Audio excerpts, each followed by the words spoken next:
ตัสสะภะคะวะโตอะระหะโตสัมมาสัมพุทธัสสะนะโมตัสสะภะคะวะโตอะระหะโตสัมมาสัมพุทธัสสะนะโมตัสสะภะคะวะโตอะระหะโตสัมมาสัมพุทธัสสะกาเลนะธัมมัสสวนังเอตัมมังคลมุตตะมันติกับผมขอโอกาสพระเดชพระคุณหลวงพ่อผู้เป็นประธานก็ขอโอกาสครูบาอาจารย์พระมหาเถรานุเถระทุกองค์ทุกรูปที่เคารพเป็นอย่างสูงเจริญพรศรัทธาญาติโยมพ่อใหญ่แม่ใหญ่อุบาสกอุบาสิกาศรัทธาสาธุชนวัดป่าโน่นสวรรค์พร้อมด้วยท่ายกท่าดีกาไม่ออกพอออกบ้านไก่ที่มาจากวัดต่างๆมาร่วมกันเพื่อทำบุญกุศลอุทิศให้แก่หลวงพ่อหนูแดงผู้ไหว้ชนละสังขารจากพวกเข้าไปถึง5 ปีเอามือลงบ้านนี้เอามือลงหลวงพ่อตั้งแต่โน้นย้อนหลังไปตั้งแต่สมัยคนป่วยก็ได้มาดูแลพ่อประมาณกับท่านเจ้าอาวาสเพิ่นท่านพระครูใบดิกามาเห็นแล้วน่าชื่นใจน่าชื่นใจท่านพระครูใบดิกาเพิ่นบ่แม่นคนอยู่นี่หลวงพ่อถามไปถามมาพูนเพิ่นอยู่ทั้งไกลๆพุ่นเพิ่นบ่ได้อยู่นี่บ้านเพิ่นแต่ด้วยบุญกุศลที่เพิ่นสร้างเอาไว้กับสถานที่ก็คงจะแม่นกับหลวงพ่อใหญ่เพิ่นก็คงจะแม่นบ่แม่นลูกเต้าเราหลานนี่บ่แม่นลูกเต้าเราหลานเด้แต่เมื่อมาแล้วเห็นหลวงปู่เพิ่นป่วยก็ได้ดูแลอุปถัมภ์ประทานเอาชีวิตเป็นเดิมพันเลยได้บ่แม่นธรรมดาเด้คำบ่ได้ยืนขึ้นบ่ได้นอนไอ้เขาล็อกแค่แรกก็มันตื่นขึ้นมาโลดจับไปจับมาพอปันเงาตามโตเลยหักนี่เพิ่นว่ามันได้เฮ็ดบุญกุศลนำกันมันก็เป็นลักษณะจังซั่นฉะนั้นเฮ็ดเอาไว้เด้อพวกหมู่เฮาเด้ออันเฮ็ดบาปนำกันไว้มันเป็นจังไดน่ะพวกเห็นบ่ล่ะอิรักอิหร่านอิสราเอลกับพุ่นล่ะพวกตะวันออกกลางพุ่นติงขิงบ่ได้ยิงปืนใส่กันโลดฆ่ากันโลดโอ้ยชีวิตของคนตึกล้านบ้านช่องใหญ่น้อยบ่ว่าจะได้ทำลายซึ่งกันและกันเป็นหยังมันจึงเป็นจังซั่นทุกสิ่งทุกอย่างมีเหตุเด้เยธัมมาเหตุปัพพวาเตสังเหตุงตถาคโตเตสัญจะโยนิโรโธจะเอวังวาทีมหาสมโนสิ่งทั้งหลายทั้งปวงเกิดจากเหตุ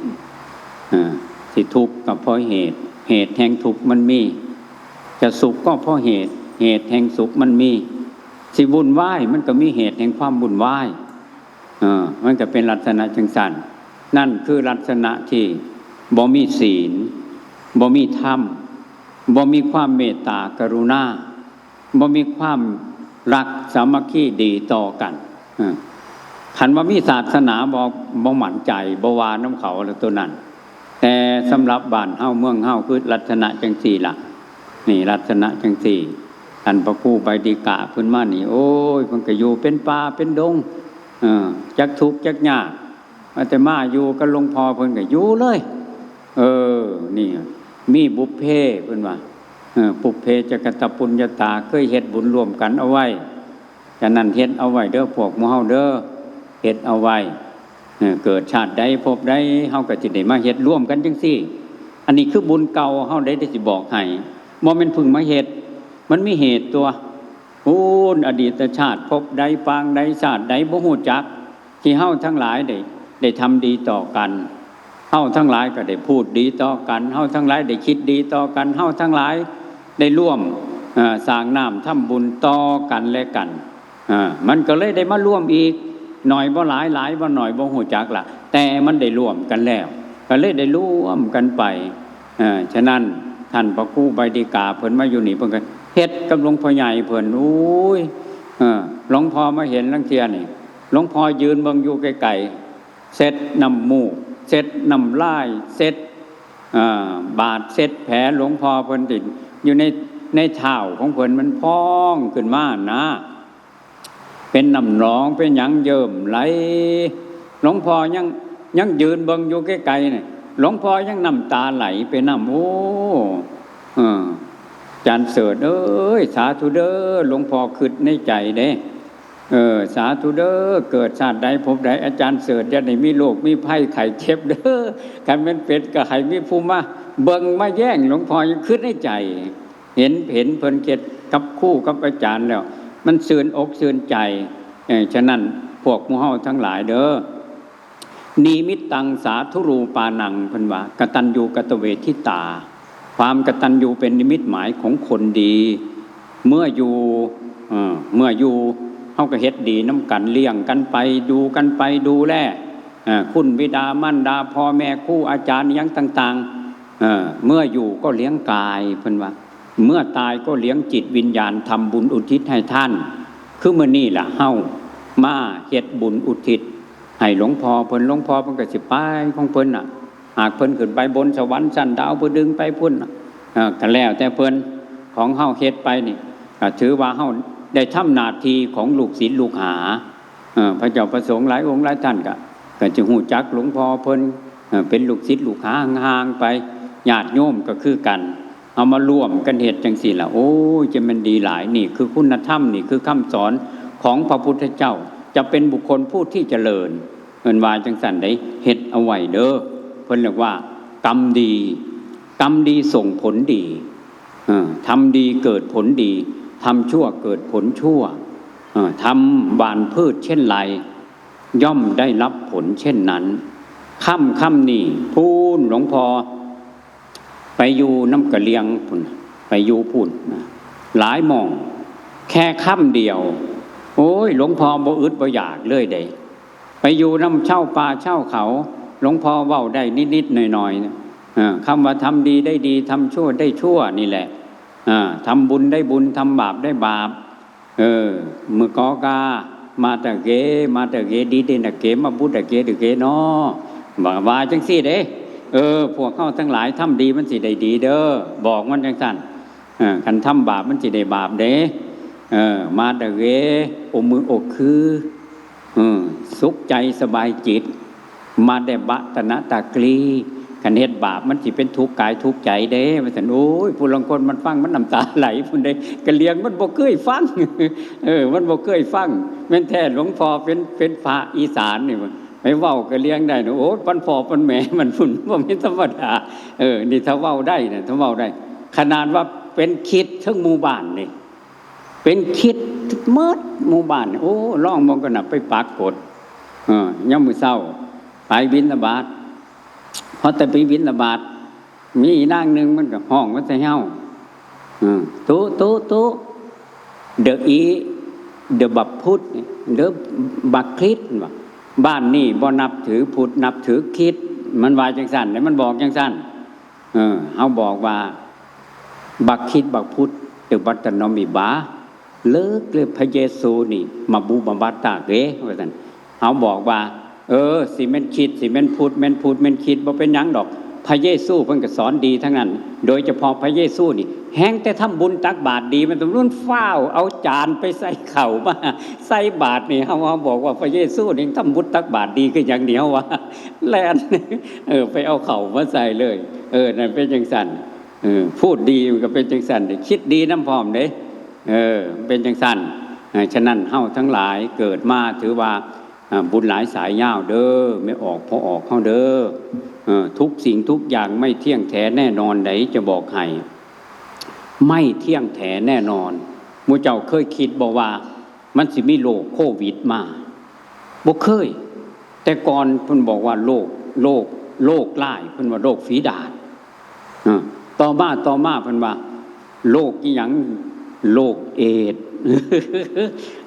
โรคเอดส์เอาโรคเอดส์ก็ยังมียารักษาอยู่ก็บ่เคยคิดว่ามันสิมีเอดส์เด้แต่มันก็มีต่อมาบ่เคยได้ยินเลยว่าโควิดมาเกิดโควิดมาโอ้ยเปลี่ยนมุมเลยอยู่ต่อมาบ่คิดว่าได้แถวนี้นำยื่นกันทะลักที่ลบล่าขาฟันกันโอ้ยเกิดสงครามขึ้นไทยกับเขมรกับไทยไปเกิดความสลดสังเวชใจพูนมาเยี่ยมย่ายหนึ่งอยู่วัดป่าผู้ค่ำโยมเขาก็ไปกองเจงเพ่งอยู่หันกับบ่หลายซ้ำวัดอาจารย์เบิ่มดอกประมาณ 3-400แต่ก็เต็มวัดได้ 3-400นั่นนะคนอพยพเข้าไปเอานั่นเอานี่ไปแจกหลวงพ่อโคนไปเลยดีคือกันล่ะหมอนอยู่วัดได้หลายว่าซั่นว่าขนเป็นคันรถไปเลยโอ้ยโล่งดีปะโทบานนี้แต่ก่อนเนี่ยมันหกหมอนเอาหมอนออกแล้วโล่งเลยน้ำคือการโยมมาถวายหลายเฮี้ยงแถวอยู่ขนออกไปแจกตามศูนย์ต่างๆมาหอดผู้ค้ำหันมาเห็นยายหนึ่งแล้วบอกค่อยเว้าค่อยจาน้ำผู้ใดเลยตำหมากแป๊กโย้ยคือกันกับว่าชีวิตนี่มันบ่มีชีวาตำหมากกับตำแบบหนาเศร้าบ่คือตำหมากอยู่เฮียนเด้เนาะไปเลี้ยงงัวเลี้ยงควายตำหมากแบบชื่นอกชื่นใจเคี่ยวหมากแบบสบายอกสบายใจอันนั้นน่ะตำแบบหนาหอยแป๊กโอ้ยก็เลยย่างเข้าไปยายมาจังไดไปจังไดมาจังไดคือได้มา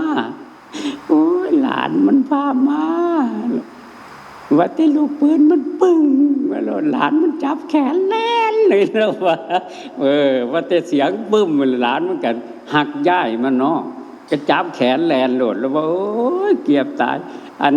ติดลูกปืนมันติดบ่ตายเราก็ที่ตายย้อนแลนนี่แล้ววะมันจับแขนได้มันดึงเลยนะ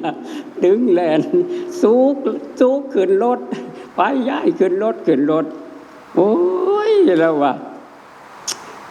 แนวกินก็มีหยอกมันกินบ่ได้แล้วว่ามองนอนเพิ่นกระจัดไว้ให้อยู่มันนั่งนอนบ่หลับมันคือนอนบ้านมันคือนอนงัวมันคือนอนกล้วย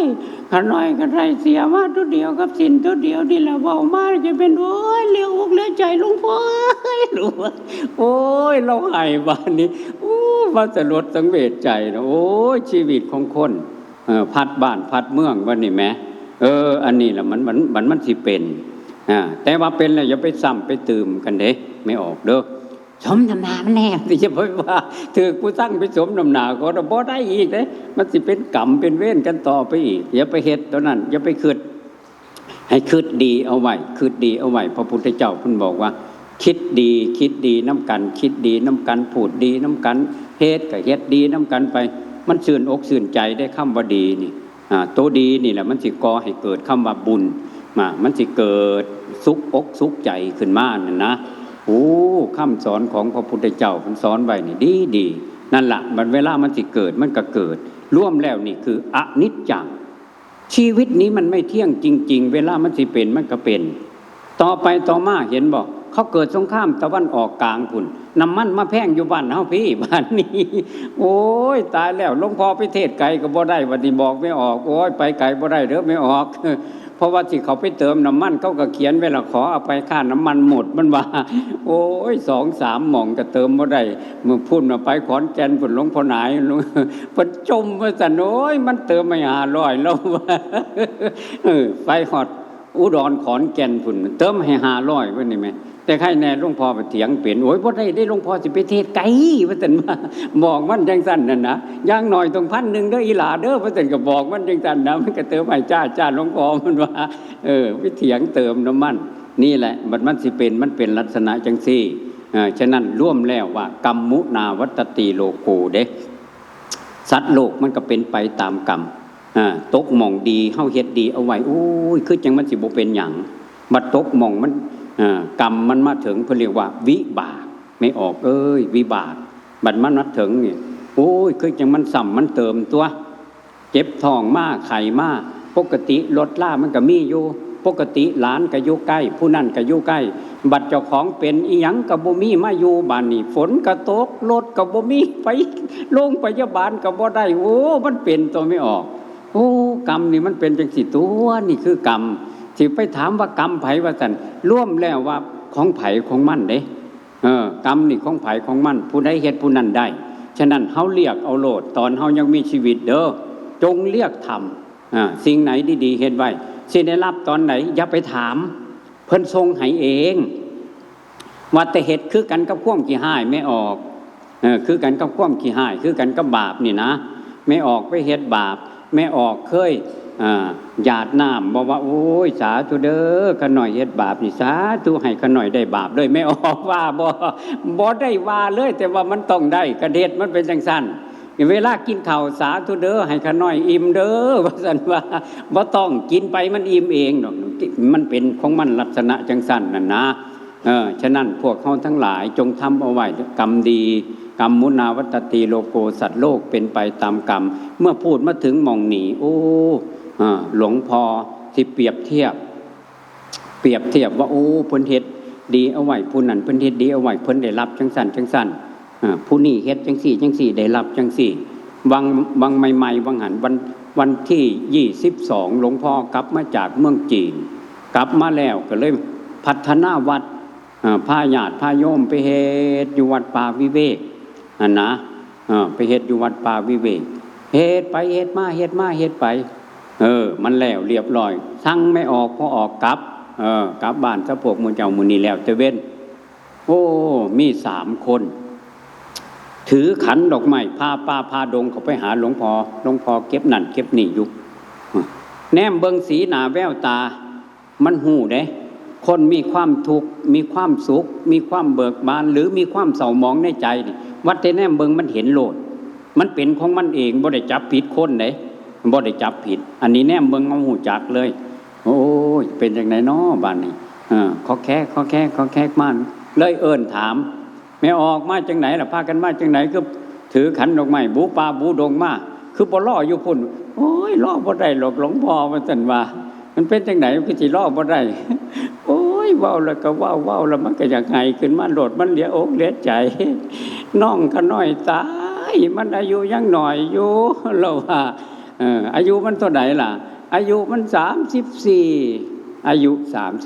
34แล้วมันก็ตายจากลูกจากเมียมันไปเมียมันก็เป็นคนลาวบ้านนี้ได้ลูก2คนทิ่มเอาไว้ให้นี่โอ้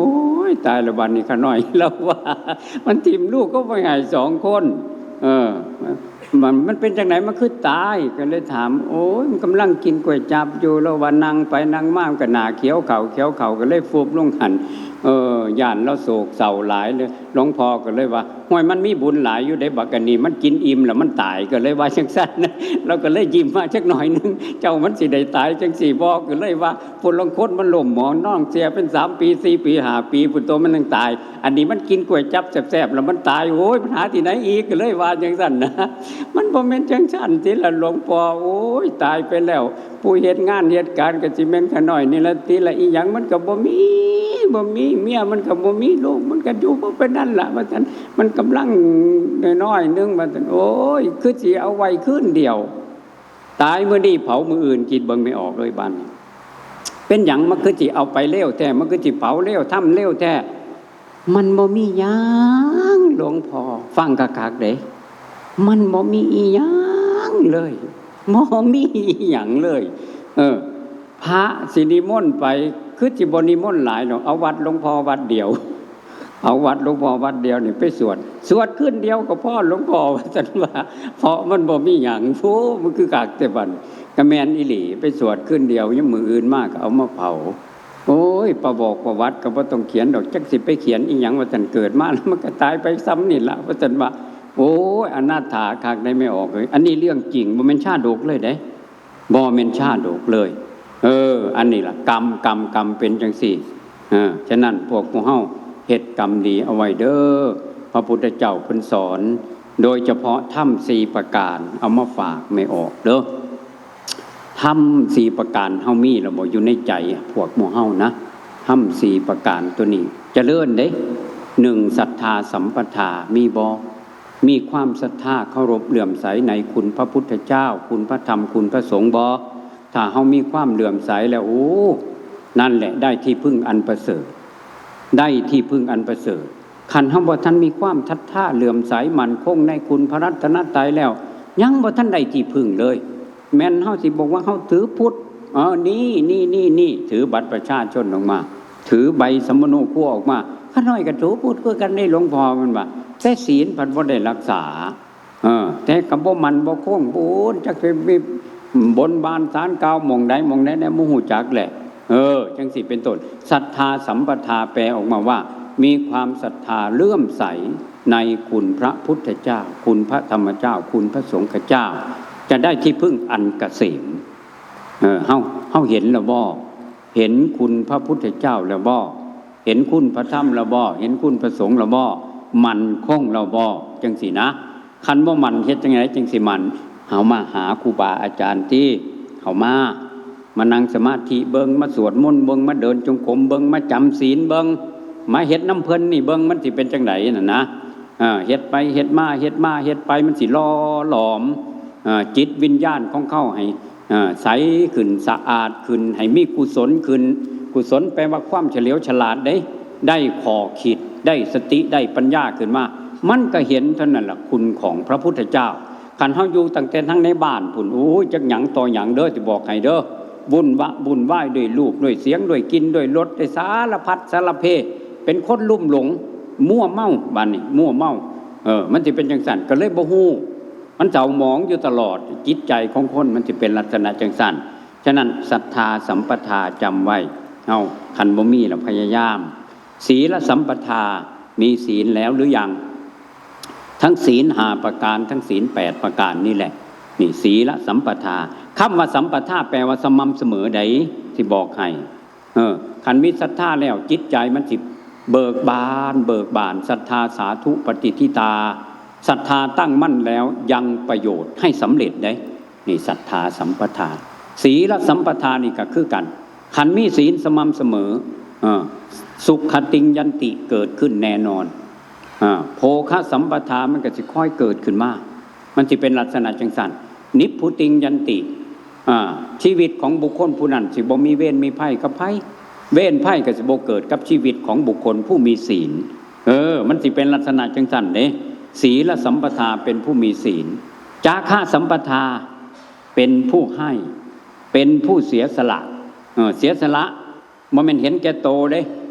ลูกศิษย์ของพระพุทธเจ้าบ่เห็นแก่โตจิตใจกว้างขวางบ่ผูกเวรผูกกรรมบ่มีเวรมีภัยกับผู้ใดเป็นจังซั่นเสียสละคันสมมุติว่ามีการมีงานซอยเหลือเกื้อกูลผู้นั้นผู้นี้ไปนี่เพิ่นว่าจาคะสัมปทาเป็นผู้มีความเสียสละอย่างสม่ำเสมอบ่เห็นแก่ตัวสุดท้ายบัดนี้ปัญญาสัมปทาโอ้สำคัญเด้อไม่ออกเอ้ยปัญญาสำคัญมากๆเลยปัญญาคือฮู้จักผิดถูกชั่วดีบาปบุญคุณโทษนรกสวรรค์ฮู้จักแยกแยะเด้ผู้นี้คนพาลผู้นี้เป็นบัณฑิตอันนี้สมควรเฮ็ดอันนี้บ่สมควรเฮ็ดอันนี้สมควรพูดไม่สมควรพูดแม้แต่ความคิดอันนี้มันน่าคิดแต่บางทีมันไม่น่าคิดเลยก็บ่คิดมันก็เป็นจังซั่นคิดไปนักสมองเปล่าๆนี่เพิ่นบอกว่าปัญญามันก็เป็นลักษณะจังซั่นฉะนั้นให้มี4ประการนี้ไว้เด้อ4ประการนี่แหละจะนำพาเราเจริญรุ่งเรืองในศาสนาจังสิเป็นต้นเอาละฉะนั้นมื้อนี้หลวงพ่อได้มาร่วมบุญร่วมกุศลในการทำบุญอุทิศบุญกุศลให้แก่พระเดชพระคุณหลวงปู่หนูแดงผู้เพิ่นละสังขารไหว้ชนจากพวกเข้าไปก็ขอให้บุญกุศลนี่ส่งถึงหลวงพ่อให้หลวงพ่ออนุโมทนาตกทุกข์ให้พ้นจากทุกข์มีความสุขก็ให้หลวงพ่อมีความสุขเจริญรุ่งเรืองต่อไปพูนละถึงมรรคถึงผลถึงนิพพานถึงสวรรค์ชั้นสูงพุ่นโดยบุญกุศลของพวกเฮามาเฮ็ดกับหลวงพ่อก็ดีหรือเฮ็ดให้ผู้นั้นผู้นี้หรือได้กระทำบำเพ็ญมาก็ให้ร่วมเป็นตบะเดชะพระวะปัจจัยให้พวกเฮาทุกผู้ทุกคนผู้ที่สร้างคุณงามความดีบารมีธรรมนะจงเป็นผู้เจริญในธรรมคำสอนขององค์สมเด็จพระสัมมาสัมพุทธเจ้าจ จงทุกท่านทุกคนเทิน สาธุ